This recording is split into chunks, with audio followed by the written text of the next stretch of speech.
মৰমৰ দশম শ্ৰেণীৰ ছাত্ৰ ছাত্ৰীসকল, আজি মই তোমালোকৰ দশম শ্ৰেণীৰ অসমীয়া পাঠ্যপুথিৰ মই অসমীয়া কবিতাটোৰ পৰা কেইটামান ছুটি প্ৰশ্ন উত্তৰ লৈ আহিছোঁ।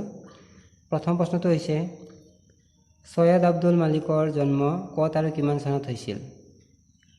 উত্তৰটো হ'ল, সৈয়দ আব্দুল মালিকৰ জন্ম 1919 চনত গোলাঘাট জিলাৰ নাহৰণিত হৈছিল।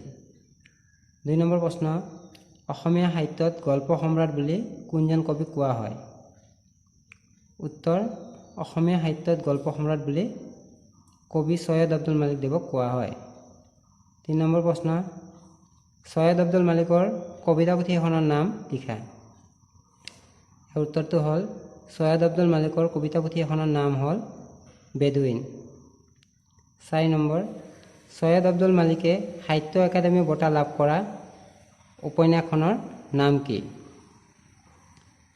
উত্তৰটো হ'ল, সৈয়দ আব্দুল মালিকে সাহিত্য একাডেমী বঁটা লাভ কৰা উপন্যাসখনৰ নাম হ'ল অঘৰী আত্মাৰ কাহিনী।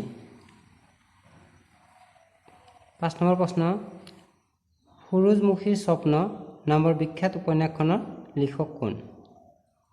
ইয়াৰ উত্তৰটো হ'ল, সুৰুযমুখীৰ স্বপ্ন নামৰ বিখ্যাত উপন্যাসখনৰ লিখক হ'ল সৈয়দ আব্দুল মালিক।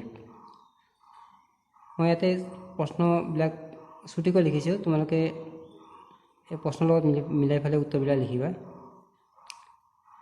এবাৰ 6 নম্বৰ প্ৰশ্ন, কিমান চনত আৰু অসম সাহিত্য সভাৰ কোনখন অধিৱেশনত সৈয়দ আব্দুল মালিকে সভাপতিৰ আসন গ্ৰহণ কৰিছিল? ইয়াৰ উত্তৰটো হৈছে 1977 চনত অসম সাহিত্য সভাৰ অভয়াপুৰী অধিৱেশনত সৈয়দ আব্দুল মালিকে সভাপতিত্ব কৰিছিল। এবাৰ 7 নম্বৰ প্ৰশ্ন, জাংফাই কি? ইয়াৰ উত্তৰটো হ'ল, অসমৰ উত্তৰ পূব ফালৰ মিচিম পৰ্বতত পোৱা এবিধ গছৰ ৰঙীন গোট মৰা আঠা। 8 নম্বৰ প্ৰশ্ন, মই অসমীয়া কবিতাটোত কবিয়ে পুঠি মাছে কাণত কি পিন্ধাৰ কথা কৈছে? ইয়াৰ উত্তৰটো হ'ল, মই অসমীয়া কবিতাটোত কবিয়ে পুঠি মাছে কাণত সোণৰ থুৰীয়া পিন্ধাৰ কথা কৈছে।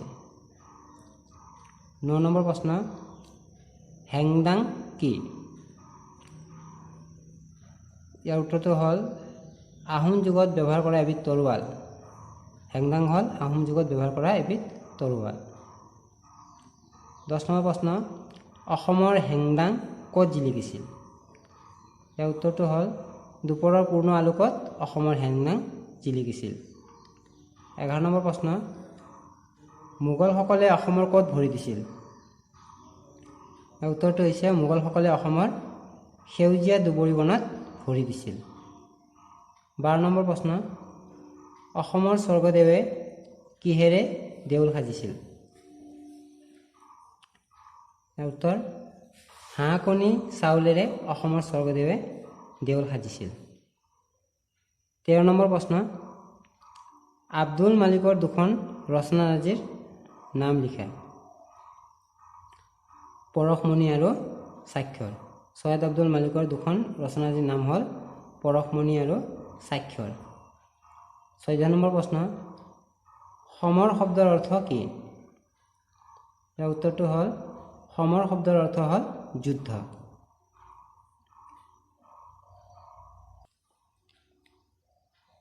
আজিলৈ মই তোমালোকৰ বাবে এইখিনিয়ে ছুটি প্ৰশ্ন উত্তৰ লৈ আহিলোঁ।